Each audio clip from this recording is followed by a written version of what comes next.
Hello students, ठीक है। तो अब नेक्स्ट जो तुम्हारा प्रॉपर्टी आएगी, ठीक है, that is Brownian motion. Next property of colloidal solution is Brownian motion. अब इसको समझने से पहले हुआ क्या था कि actually this was discovered by Robert brown, ठीक है। It was named after the scientist Robert brown.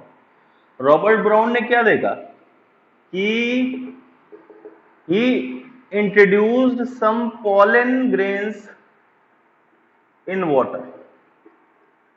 इसने पॉलन ग्रेन्स को वाटर में इंट्रोड्यूस किया और फिर उनका मोशन स्टडी किया।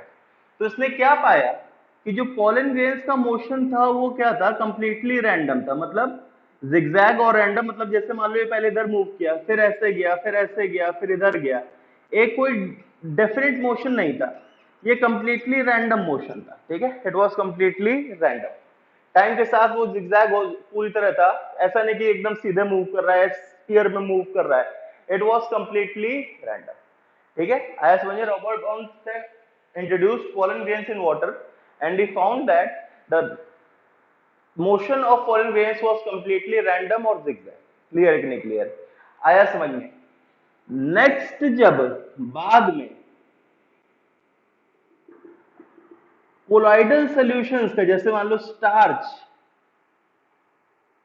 स्टार्च का तुमने मोशन स्टडी किया गया तो it was found to be same as that of pollen. जो रॉबर्ट ब्राउन ने पॉलन ग्रेन्स के लिए जिगजैग मोशन स्टडी किया था, वही सेम मोशन किसका पाया गया? तुम्हारे स्टार्च, एक कोलाइडल सॉल्यूशन का। क्लियर है कि नहीं क्लियर है?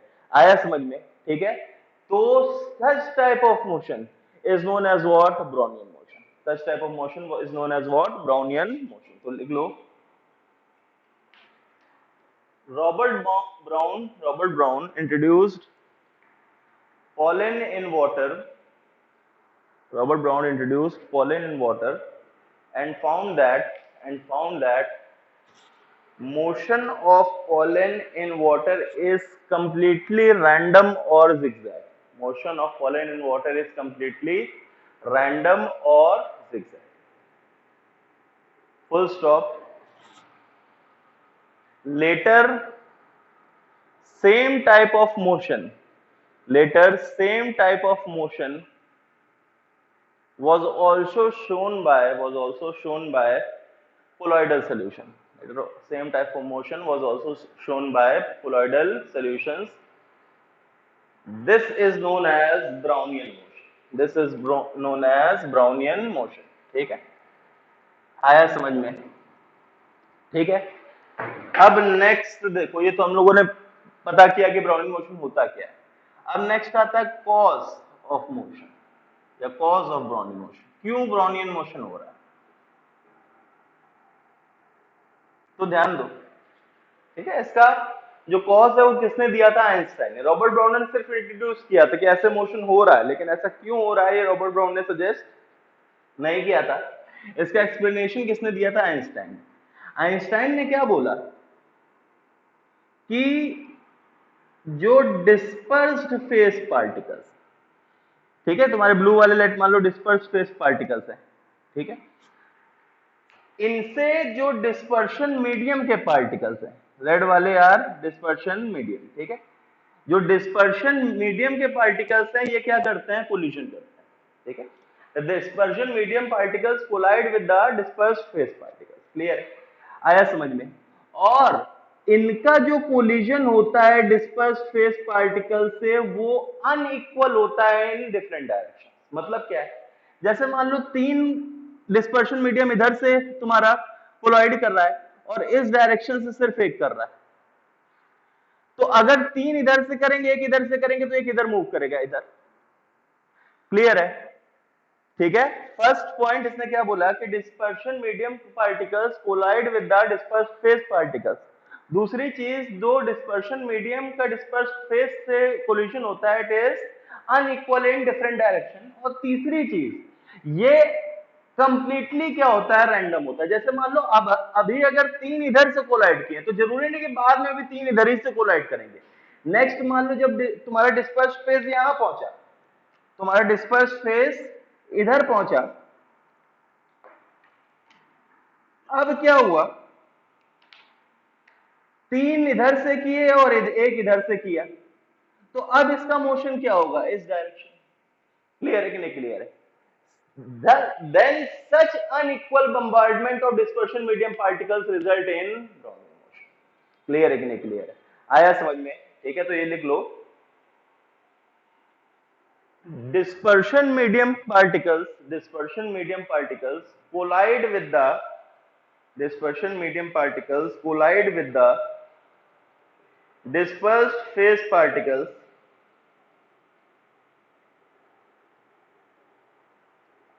collide with the dispersed phase particles, full stop. The collision of dispersion medium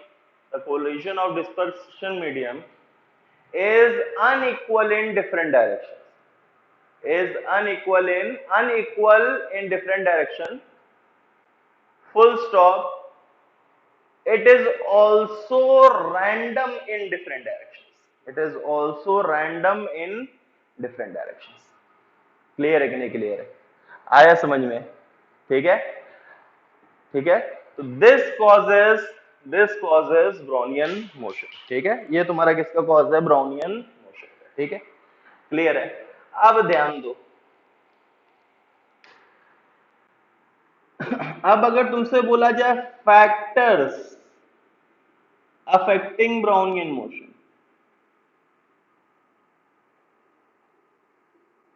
तो सबसे पहले अगर बोला जाए विस्कोसिटी अगर बढ़ेगा, विस्कोसिटी बढ़ने का मतलब क्या है कि मैं बोल सकता हूं कि number of particles per unit volume ज्यादा गाढ़ा हो रहा है, और तो number of dispersed phase particles per unit volume क्या हो रहा है, बढ़ रहा है। और number of dispersed phase per unit volume अगर बढ़ेंगे तो क्या होगा, डिस्पर्शन मीडियम पार्टिकल्स क्या हो जाएगा, कोलिजन क्या हो जाएगा, लेस हो जाएगा, because less number of dispersion medium particles present रहेंगे। अगर डिस्पर्स्ड फेस पार्टिकल्स बढ़ गया पर यूनिट वॉल्यूम, तो डिस्पर्शन मीडियम कम हो जाएगा, तो उनसे लगने वाला कोलिजन भी क्या हो जाएगा, कम हो जाएगा, तो जिसकी वजह से ब्राउनियन मोशन डिक्रीजेस। क्लियर है कि नहीं क्लियर है? आया समझ में? विस्कोसिटी इंक्रीज करेगा तो number of DP particles per unit volume will increase, जिसकी वजह से नंबर ऑफ डीएम क्या हो जाएगा, डिक्रीज, जिसकी वजह से collisions from dispersion medium will also decrease, hence Brownian motion will decrease. Next अगर तुमसे बोला जाए साइज ऑफ डिस्पर्स्ड फेस, तो फिर से चीज बताओ विस्कोसिटी से रेट को, साइज ऑफ डिस्पर्स्ड फेज अगर बढ़ेगा, कल बताया था, तो विस्कोसिटी बढ़ जाएगी। साइज ऑफ डिस्पर्स्ड फेज अगर बढ़ेगा तो विस्कोसिटी क्या हो जाएगी, बढ़ जाएगी। रिलेट करो एक बार, ठीक है। और विस्कोसिटी अगर बढ़ेगी तो ब्राउनियन मोशन क्या हो जाएगा, ठीक है। साइज ऑफ डिस्पर्स्ड फेज अगर बढ़ रहा है तो viscosity will increase and Brownian motion will decrease. अब इसी से ध्यान दो, तुमसे क्या बोला गया कि अगर कोलॉइडल सॉल्यूशन, जैसे मान लो मिल्क, तो मिल्क को तुम लंबे समय तक रखे रहो, क्या उसके, मैंने बोला ऑयल एंड वाटर है बहुत ज्यादा, ठीक है, तो क्या ऑयल नीचे आ जाता है, पानी ऊपर रह जाता है, सॉरी ऑयल ऊपर आ जाता है, पानी ऐसे सेपरेट तो होता नहीं, वो मिल्क के ऐसे कि वो सस्पेंडेड रहते हैं। क्लियर है कि नहीं क्लियर? जो तुम्हारे ऑयल एंड वाटर इमल्शन बना या कोलॉइडल सॉल्यूशन बना, उसमें ऑयल एंड वाटर आपस में क्या रहते हैं, सस्पेंडेड रहते हैं। क्लियर है कि नहीं क्लियर है? ये तो मान लो तुम्हारे मिल्क के पार्टिकल्स हैं, वाटर में मिल्क के पार्टिकल्स है, तो दे remain suspended in the solution. Clear है कि नहीं क्लियर है? लेकिन अगर तुमने एक सस्पेंशन बनाया, जैसे मान लो तुमने सैंड इन वाटर बनाया, तो सैंड इन वाटर बनाया, पानी में तुम मिट्टी डालो और इसको शेक कर दो, तो थोड़ी देर के लिए मिट्टी ऊपर आ जाएगी, लेकिन फिर से क्या हो जाएगा, नीचे सेटल कर जाती है, कुछ देर बाद फिर से क्या हो जाती है, नीचे सेटल कर जाती है। क्लियर है कि नहीं क्लियर है? आया समझ में? तो अब इसका रीजन देखो, अगर ब्राउनियन मोशन होता रहेगा तो dispersed phase particles completely move करता रहेगा, कंटिन्यूअसली मूव करता रहेगा। ये चीज समझ में आती है? अगर ब्राउनियन मोशन हो रहा है, जैसे इधर टकराया, इधर मूव किया, फिर इधर टकराया, इधर मूव किया, ऐसे मूव कर रहा है, करता रह रहा है, और मूव करता रह रहा है मतलब क्या है कि वो तुम्हारे सोल्यूशन के अंदर सस्पेंडेड रहेगा, सोल्यूशन के अंदर सस्पेंडेड रहेगा। लेकिन अगर ब्राउनियन मोशन स्टॉप हो गया, लेट मान लो ब्राउनियन मोशन स्टॉप हो गया, तो अब चीज ध्यान दो, ये पार्टिकल और जो सॉल्वेंट है, जो डिस्पर्शन मीडियम, वो तो डिफरेंट फेज में है, सेम फेज में होते तो उसको हाइड्रेट कर देना, डिफरेंट फेज में, तो ये क्या होगा, ग्रेविटी के इफेक्ट से नीचे आना शुरू करेगा, और ग्रेविटी के इफेक्ट से नीचे आना शुरू करेगा तो वो सेटल कर जाएगा। समझ में आया? क्लियर है कि नहीं क्लियर है? तो यही बोला जाता है कि Brownian motion is one of the factors for stability of colloidal solution. Stability of colloidal solution का मतलब क्या है कि जो डिस्पर्स्ड फेज पार्टिकल्स हैं they remain suspended in dispersion medium and do not settle down as precipitate as suspension. Clear है कि नहीं क्लियर? लेकिन सस्पेंशन में ये मोशन देखो, साइज बढ़ा तो ब्राउनियन मोशन कम हो गया। अब सस्पेंशन का साइज बढ़ ज्यादा होता है, ग्रेटर देन 1000 नैनोमीटर, तो उसमें ब्राउनियन मोशन लगभग ना, या नो ब्राउनियन मोशन, लगभग ना के बराबर, थोड़ा बहुत देखा जाता कुछ थोड़ी रेंज में, लेकिन लगभग ना के बराबर, जिसकी वजह से ब्राउनियन मोशन ना होने की वजह से तुम्हारे पार्टिकल्स हैं, जो तुम्हारे सस्पेंशन के पार्टिकल्स है, वो क्या हो जाते हैं, नीचे सेटल कर जाते हैं, और नीचे सेटल कर जाएंगे तो वो सैंड इन वाटर, अगर तुम देखोगे तो उसको तुमने अगर हिला दिया तो कुछ देर बाद सैंड क्या हो जाएगी नीचे, लेकिन मिल्क में ऐसा नहीं हो रहा है। ठीक है, तो ये पॉइंट लिखो। Due to Brownian motion, due to Brownian motion dispersed phase particles are in continuous motion. Due to Brownian motion, dispersed phase particles are in continuous motion. Therefore,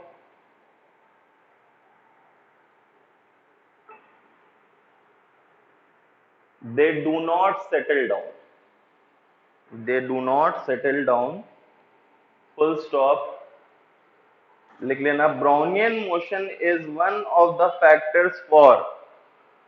Brownian motion is one of the factors for stability.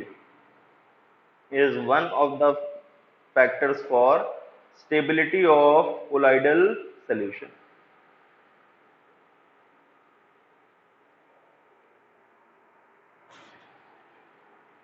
Next point,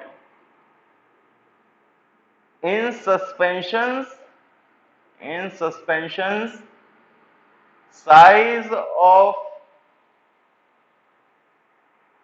dp मतलब connect कर लो sir, dp is very large, hence Brownian motion is almost negligible. Hence Brownian motion is almost negligible. Therefore, in suspensions,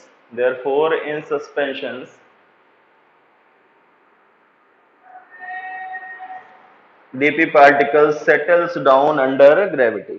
dp particle settles down under gravity. Clear है कि नहीं clear? समझ में आया? ठीक है। नेक्स्ट, थर्ड फैक्टर अगर तुमसे बोला जाए टेम्परेचर, बताओ भाई, टेम्परेचर बढ़ाने से ब्राउनियन, सिंपल सी बात है, टेम्परेचर बढ़ाने से मोबिलिटी बढ़ जाएगी, और मोबिलिटी बढ़ जाएगी तो ब्राउनियन मोशन भी क्या करेगा, अगर तुम टेम्परेचर बढ़ा रहे हो then mobility of ions, mobility of dispersed phase will increase, और मोबिलिटी अगर बढ़ेगी तो ब्राउनियन मोशन भी क्या कर जाएगा, इंक्रीज। दूसरा, अगर टाइम से देखा जाए, मतलब कि पहले 1 घंटे में ज्यादा होगा कि दूसरे घंटे में ज्यादा होगा कि तीसरे, मतलब टाइम बढ़ता जाएगा तो ब्राउनियन मोशन पे क्या इफेक्ट होगा, तो एक क्या देखा जाता है कि time has no effect on the Brownian motion. मतलब अगर सफिशिएंट कंडीशंस में, अच्छी कंडीशंस में तुम बहुत सालों तक भी रखे रहो तो Brownian motion as it is चलता रहता है, वो कभी भी डिस्पर्स्ड फेज पार्टिकल्स मूव करना बंद नहीं करते। क्लियर है कि नहीं क्लियर है? आया समझ में? ठीक है, तो लिख लो, Brownian motion does not slows down or stop with time. Brownian motion does not slow down or stop with time. It happens continuously. it happens continuously and remains same for a long period of time and remains same for long period of time. ठीक है, समझ में आया? Clear है कि नहीं clear है? ठीक है।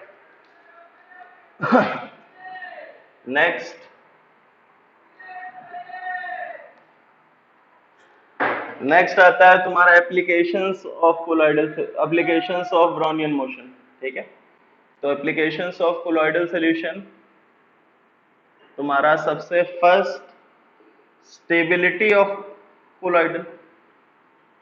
अभी तुम्हें बताया कंटिन्यूअस मोशन में होने की वजह से वो नीचे सेटल नहीं करते हैं, और नीचे सेटल नहीं करेंगे मतलब रेसिप्रोकेट नहीं करेंगे, तो it is responsible for stability. Next, in determining the kinetic energy of DP particles. ठीक है, it is used for determining the kinetic energy of DP particles. और last, in determining Avogadro number. ठीक है, तो last वाला हमारा इसका जो प्रूफ है उसको हम नहीं करेंगे, तो एज इट इज एप्लीकेशन लिखना है कि बहुत ही लंबा प्रूफ है, उसको हम लोग नहीं देखेंगे। तो ये तुम्हारे एप्लीकेशन ध्यान रखना है, इसमें मोस्ट इंपोर्टेंट तुम्हारा ये वाला पूछा जाता है। क्लियर है कि नहीं क्लियर? लेकिन बाय चांस अगर आ गया तो तुम्हें ये चीजें क्या रखनी है, क्लियर है? लेकिन ठीक है, अब नेक्स्ट जो तुम्हारा आता है दैट इज, नेक्स्ट जो प्रॉपर्टी आएगी दैट इज कलर। अब कलर के बारे में हम लोग देख चुके हैं। ठीक है, तुम्हारा टिंडल इफेक्ट में पढ़ा था। तो देखो, कलर इन colloidal solution different different factors पे डिपेंड करता है। जैसे फैक्टर सबसे पहले तुमसे बोला जाए लैम्डा। ठीक है, तुम्हें बताया था blue colour of the sky, red colour of the sky. तो जो वेवलेंथ हमें रिसीव हो रही है उस पर डिपेंड करेगा कौन सी वेवलेंथ हमें हमारी आइज को रिसीव हो रही है। और वेवलेंथ कौन सी रिसीव हो रही है फर्दर किस पे डिपेंड करेगा? Size of the particles. तो मैं बताया था size of the particles is comparable with wavelength of light. तो साइज की वजह से जो वेवलेंथ स्कैटर होंगी, ठीक है, वो उसकी वजह से हमें क्या डिपेंड करेगा? कलर। ठीक है, तो first factor lambda, second factor size, third अच्छा ये इस पे भी डिपेंड करेगा कि एंगल ऑफ व्यूइंग। जैसे अगर तुमसे बोला जाए सन का एग्जांपल ले लो, सन का एग्जांपल, एक कलर पे तुम्हारा हमारा क्या दिख रहा था? रेड दिख रहा था सनसेट और सनराइज पे, और बाकी ब्लू दिख रहा था। वो डिपेंड किस पे कर रहा था कि हमारे स्कैटर्ड रेस हमारे पे कौन से आ रही है। सिमिलरली एक और एग्जांपल लो, मिल्क को अगर तुम देखो, इस पे अगर टॉर्च मारो, तो अगर तुम इसको ट्रांसमिटेड लाइट से अगर तुम देखोगे तो ये क्या दिखाई देता है? रेड। ट्रांसमिट मतलब यहां से देखो, यहां से देखो तो क्या दिखाई देगा? रेड। और अगर तुम रिफ्लेक्टेड लाइट से देखोगे, रिफ्लेक्टेड और स्कैटर्ड लाइट से देखोगे, ठीक है, तो ये क्या दिखाई देता है? ब्लू। समझ में आया? ठीक है, तो कलर इन कोलाइडल सॉल्यूशन जो मेन टॉपिक था वो हम लोगों ने टिंडल इफेक्ट में कवर कर लिया था। ठीक है, तुम्हें उसमें ध्यान देखना है किस पे डिपेंड करेगा? वेवलेंथ ऑफ लाइट जो हमें रिसीव हो रही है, which further depend size of particles and angle of view. Clear है कि नहीं क्लियर है? समझ में आया? ठीक है, नेक्स्ट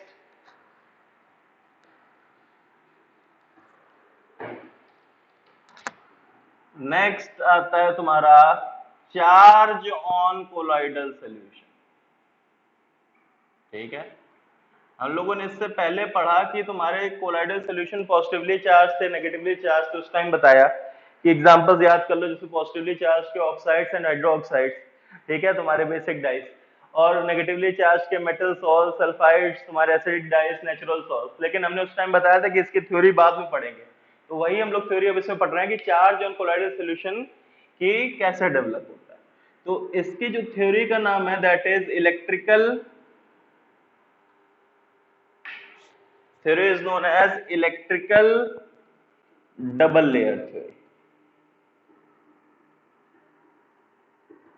ठीक, अब इसको करने के लिए देखो हम लोग एग्जांपल देख रहे हैं।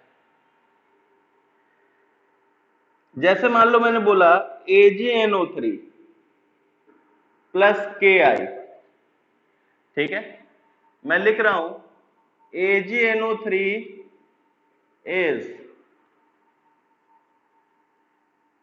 mixed with या is mixed in a solution या mixed with excess of Ki, ठीक है। और दूसरा मैं लिख रहा हूं AgNO3 या Ki is mixed with excess of AgNO3, ठीक है। अब इसका मतलब ध्यान देखो, पहली चीज देखो इसमें प्रोडक्ट क्या बनेंगे वो देख लो, AgI प्लस KNO3। प्रोडक्ट क्या बनेगा, AgI प्लस KNO3। यहां भी तुम AgNO3 प्लस KI करोगे, तो AgNO3 प्लस KI करोगे तो क्या बनेगा, AgI प्लस KNO3। दोनों प्रोडक्ट क्या बनेगा, सेम बनेगा, ठीक है। बस इस केस में तुम्हारा एक्सेस कौन सा है, ये इस केस में तुम्हारा एक्सेस कौन सा है, AgNO3। क्लियर है कि नहीं क्लियर है, पहले इतना पॉइंट सुनो। अब ध्यान दो, जो कोलॉइडल बनेगा ये किसका बनेगा, इसका, ये AgI। ये AgI तुम्हारा प्रेसिपिटेट करेगा, और प्रेसिपिटेट से कैसे कोलॉइडल बनेगा ये अभी थोड़ी देर बाद, लेकिन अभी तुम्हें मान के चलना जो कोलॉइड बनेगा वो कैसे बनेगा, तुमने पढ़ रखा है AgI इज इनसॉल्युबल। इनसॉल्युबल है तो प्रेसिपिटेट करेगा तो ये कोलॉइड बनाएगा।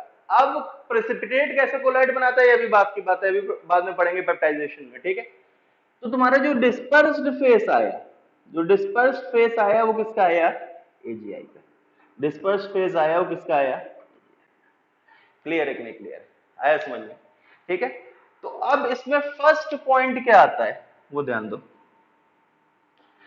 dispersed phase absorbs ions on its surface। Ions मतलब या तो पॉजिटिवली और नेगेटिवली चार्ज, ठीक है। डिस्पर्स्ड फेस अपने सरफेस पे आयंस को एब्जॉर्ब करेगा, वो कैटायंस एब्जॉर्ब कर सकता है या एनायंस एब्जॉर्ब कर सकता है। कौन से आयंस एब्जॉर्ब करेगा, ध्यान दो, which ions absorbed are the ions which are common to dp and are remaining in solution अब इसका मतलब क्या, देखो, जब AgNA3 को एक्सेस ऑफ KI से मिक्स किया तो ध्यान दो, लिमिटिंग रिएजेंट ये था, तो ये तो पूरी तरह खत्म हो जाएगा। क्लियर है कि नहीं क्लियर है, T इज इक्वल्स टू 0 पे अगर मान लो इसका A है, इसका B है और B ग्रेटर देन A है, तो T is equals to T पे 0 हो जाएगा, ये B माइनस A आ जाएगा, ये A आ जाएगा, ये आ जाएगा। यहां अगर मैं T इज इक्वल्स टू 0 पे A लिखूं, B लिखूं, A ग्रेटर देन B है, तो इस केस में लिमिटिंग रिएजेंट कौन है, ये LR है, ये LR है, तो ये खत्म, ये A माइनस B, ये B, ये B। तो इसने क्या बोला कि सबसे फर्स्ट पॉइंट, डीपी अपने सरफेस पे आयंस को एब्जॉर्ब करेगा। कौन से आयंस एब्जॉर्ब करेगा, जो डिस्पर्स्ड फेज में और सॉल्यूशन में कॉमन। देखो, डिस्पर्स्ड फेज में दो आयंस, एक तो Ag प्लस एक आई माइनस, एक Ag प्लस है एक आई माइनस। अब Ag प्लस कहां से आ रहा था, AgNO3 से। Ag प्लस कहां से आ रहा था, AgNO3 से।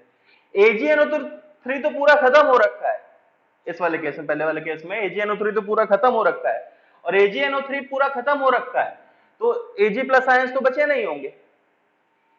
I माइनस कहां से आ रहा था, Ki से।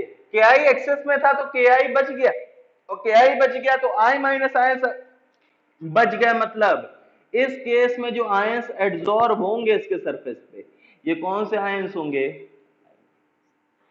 आया समझ में, क्लियर है कि नहीं क्लियर है। यहां देखो, Ag प्लस आई माइनस, Ki खत्म हो गया है तो I माइनस आयंस खत्म, AgNO3 बचा है, तो इस केस में जो आयंस एब्जॉर्ब होंगे ये कौन से आयंस होंगे, Ag प्लस आयंस। क्लियर है कि नहीं क्लियर है, समझ में आया, ठीक है। जो आयंस एब्जॉर्ब होंगे सरफेस पे that are common to DP and remaining in solution, ठीक है, ये पॉइंट समझ में आया। अब नेक्स्ट पॉइंट ध्यान दो, इसी में नेक्स्ट पॉइंट क्या कहता है, चार्ज ऑन कोलॉइड जो हम लोग बोलते हैं इज इक्वल्स टू या सबसे पहले ध्यान दो, सबसे पहले पॉइंट लिखवा देते हैं। दिस लेयर, लेयर कौन सी?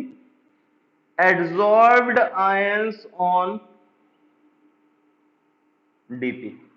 ये जो आयंस एड्सॉर्ब हो रहे हैं इसके ऊपर, इनकी जो लेयर, इसको हम लोग एक लेयर बोल रहे हैं। This is known as stationary layer, this is known as stationary layer. क्यों स्टेशनरी अभी बताएंगे, क्यों स्टेशनरी अभी बताएंगे, ठीक है। और दूसरी चीज, charge on colloid is equals to charge of stationary layer. देखो ध्यान से, ये वाला पॉइंट अभी के लिए छोड़ दो, अभी देखो स्टेशनरी लेयर का अभी लास्ट वाला पॉइंट। इस केस में स्टेशनरी लेयर का चार्ज कौन सा है, कौन सा आयंस एड्सॉर्ब हुए हैं? नेगेटिव आयंस, अनायंस एड्सॉर्ब हुए हैं। तो इस केस में जो स्टेशनरी लेयर का चार्ज है दैट इज नेगेटिव, मतलब मैं इसको क्या बोलूंगा, it is negatively charge colloid. इसको मैं क्या बोलूंगा, नेगेटिवली चार्ज कोलॉइड। और इस केस में मैं क्या बोलूंगा, it is positively charge colloid. ठीक है, तुमसे क्या बोला गया कि जो चार्ज ऑन कोलॉइड होगा that will be the charge of stationary layer. मतलब चार्ज ऑफ स्टेशनरी लेयर मतलब कौन से आयंस एड्सॉर्ब हुए। अगर अनायंस एड्सॉर्ब हुए तो नेगेटिवली चार्ज, अगर कैटायंस एड्सॉर्ब हुए तो पॉजिटिवली चार्ज। ठीक है, अब नेक्स्ट पॉइंट, नेक्स्ट पॉइंट क्या बोलता है, देखो ये डबल लेयर थ्योरी। अभी तक हम लोगों ने एक लेयर बात की, अब दूसरी लेयर देखते हैं। दूसरी लेयर क्या है? Second layer is formed consisting of counter ions present in solution। अब इसका मतलब क्या, ध्यान दो, ये चीज बताओ फाइनल सोल्यूशन में कौन कौन से आयंस बचे हैं। के प्लस बचा है, आई माइनस बचा है, एजीआई तो प्रेसिपिटेट है तो आयंस देगा नहीं। एजीआई तो प्रेसिपिटेट थोड़ा नहीं आयंस देगा, वो तो सॉल्युबल होना चाहिए तब आयंस देगा। तो एजीआई तो ये है, के प्लस बचा है, आई माइनस बचा है, के प्लस बचा है, NO3 माइनस बचा है। ठीक है, तो मैं फाइनल सोल्यूशन में बता सकता हूं कि के प्लस, आई माइनस और NO3 माइनस बचे। फाइनल सोल्यूशन में के प्लस, आई माइनस और NO3 माइनस बचे। यहां बताओ भाई, यहां कौन कौन से बचे हैं तुम्हारे?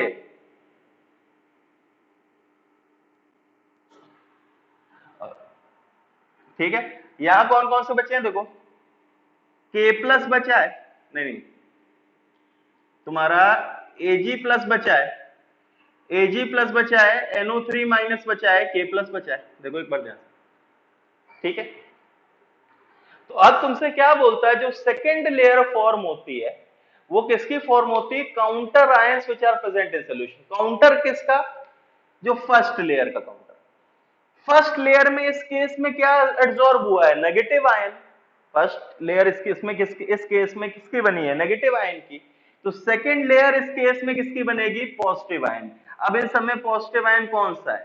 के प्लस है, तो सेकेंड लेयर किसकी आएगी? के प्लस। सेकेंड लेयर किसकी आएगी? इस केस में फर्स्ट लेयर किसकी बनी है? एजी प्लस की। तो सेकेंड लेयर किसकी बनेगी? Negative ions. नेगेटिव आयन कौन से? NO3 minus. तो इस केस में सेकेंड लेयर किसकी आएगी?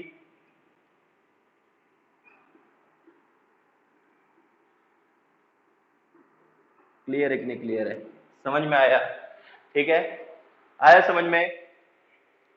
ठीक है, अब इतना पहले पूरा लिख डालो, इतना पूरा लिख डालो, फिर इसके बाद कुछ पॉइंट्स और लिखते हैं। वीडियो पॉज करो, तो लिख दो।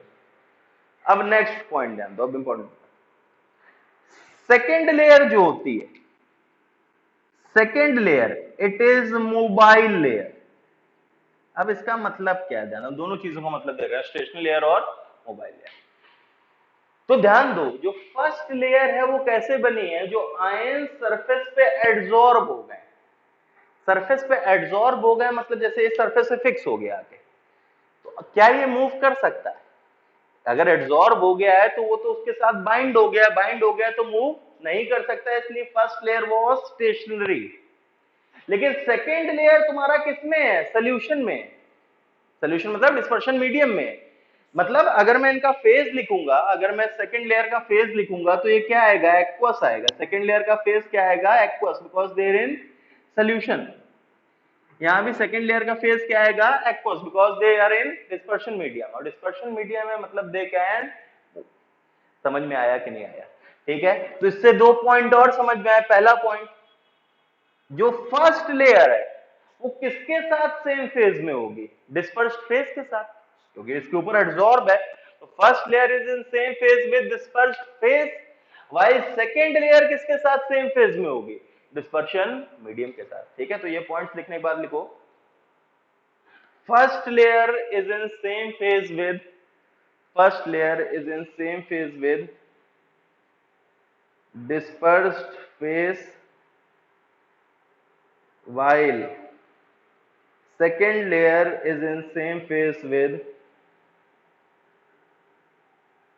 second layer is in same phase with dispersion medium। ठीक है, अच्छा इसको कभी अगर मोबाइल लेयर तुम्हें मिलेगा ये जगह डिफ्यूज्ड लेयर भी लिखा हुआ मिलता है, तो डिफ्यूज्ड मोबाइल लेयर और डिफ्यूज लेयर। ठीक है, आया समझ में, क्लियर है, ये पॉइंट समझ में आया। अब इसको हटा दो, नेक्स्ट।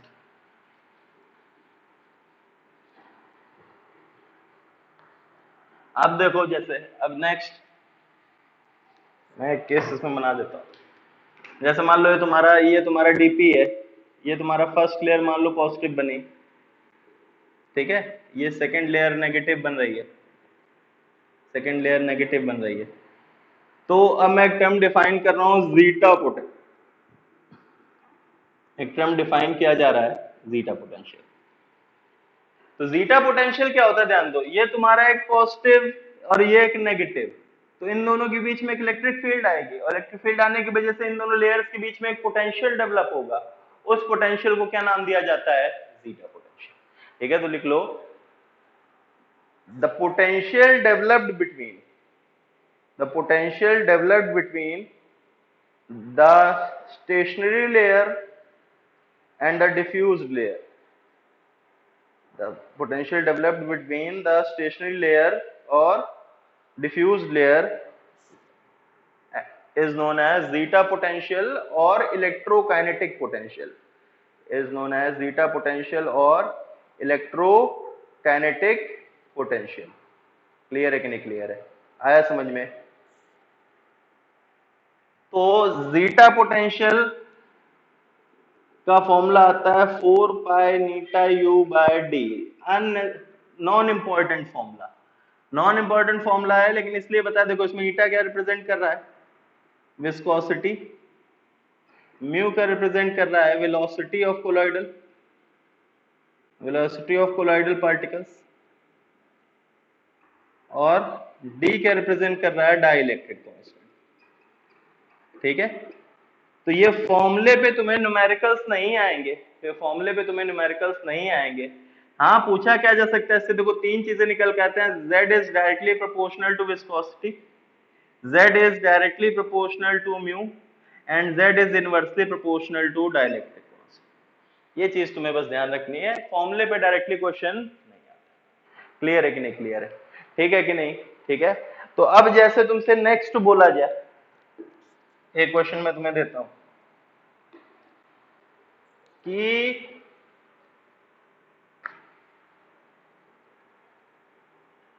FeCl3 प्लस, या तो देखो AS2O3 प्लस H2S, तुमसे क्या फॉर्म करेंगे, AS2S3 प्लस H2O। ठीक है, ये कोलॉइड बनाएगा, ये कोलॉइड बनाएगा। एक बार तुमने इसको, इसमें क्या ले रखा है, एक्सेस ले रखा है, H2S क्या ले रखा है, एक्सेस ले रखा है। तो बताओ तुम्हारा चार्ज ऑफ कोलॉइड, या पूरा इसका डायग्राम बनाओ। ठीक है, नेक्स्ट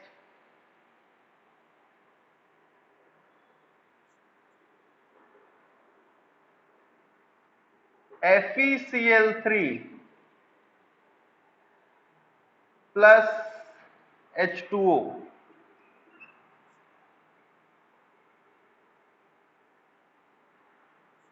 है, ये एक्सेस में क्या बनाएगा, FeOH whole thrice plus HCl, ये कोलॉइड बनाएगा, इसका बनाओ। ठीक है,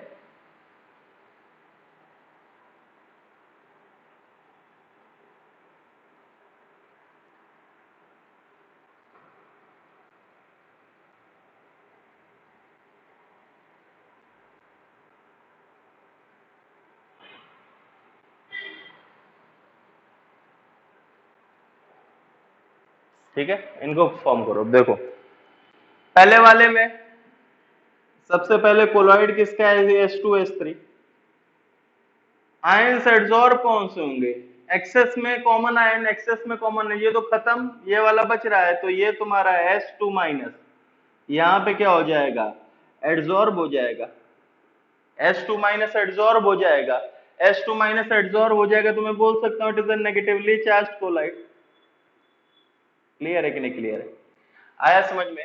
नेक्स्ट अगर तुमसे बोला जाए कि मोबाइल लेयर, तो मोबाइल लेयर तो कटायन कौन सा बचा है इसमें, कटायन कौन सा बचा, H प्लस बचा, कटायन कौन सा बचा, H प्लस बचा। ये समझ में आता है कि नहीं आता, कि पूरा करो, H प्लस बचा तो तुम्हारा मोबाइल लेयर किसकी आएगी, ठीक है।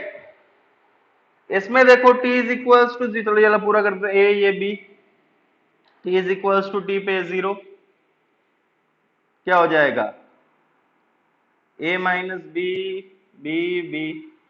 सबसे पहले कोलॉइड किसका बचा, FeOH होल थ्राइस का, कॉमन आयन किसका आएगा, Fe3 प्लस आएगा, कॉमन आयन कौन सा एडजॉर्ब आएगा, Fe3 प्लस का, तो Fe3 प्लस का आया तो पॉजिटिवली चार्ज, और अनायन कौन सा एडजॉर्ब होगा, तो अनायन कौन सा एडजॉर्ब हो जाएगा। क्लियर है कि नहीं क्लियर, आया समझ में, लिख लो। ठीक है, तो अब लास्ट में जो एक एग्जांपल इंपॉर्टेंट आता है वो ध्यान रखो, कि SnO2 का एग्जांपल है, SnO2 इन एसिडिक मीडियम, ठीक है, और SnO2 इन बेसिक मीडियम, ठीक है। तो कई बार डायरेक्टली पूछ देता है, तो इसमें ध्यान दो। एसिडिक मीडियम में क्या होता है कि SnO2 एसिडिक मीडियम में क्या बनाता है, SN4 plus, while in basic medium amphoteric है, एम्फोटेरिक है, तो ये क्या बनाता है, SnO3 2 माइनस। आया समझ में। तो in case of acidic medium SnO2 पे जो कॉमन आयन एडजॉर्ब होता है that is SN4 plus, SnO2 पे जो कॉमन आयन एडजॉर्ब होता है that is SN4 plus, while in case of basic medium जो इस पे आयन एडजॉर्ब होता है ये SnO3 2 माइनस, जिस पे आयन एडजॉर्ब होता है दैट इज SnO3 2 माइनस। तो एसिडिक मीडियम में बिहेव करता है as a positively charge colloid, और बेसिक मीडियम में कैसे बिहेव करता है as a negatively charge. Clear है कि नहीं क्लियर है, ठीक है। तो ये कई बार ऐसे तो रेयरली पूछा जाता है, लेकिन इसको ध्यान रखो, SnO2 in acidic medium is positively charged while in basic medium is negatively charge, ठीक है, लिख लो।